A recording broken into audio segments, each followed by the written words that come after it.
These are the regular handwritings of the student.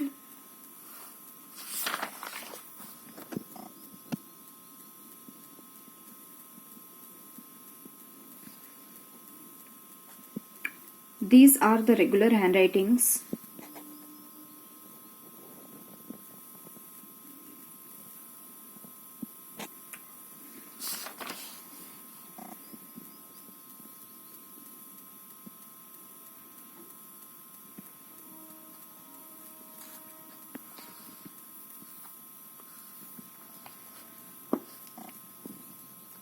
And these are after the first demonstration class of 50 minutes.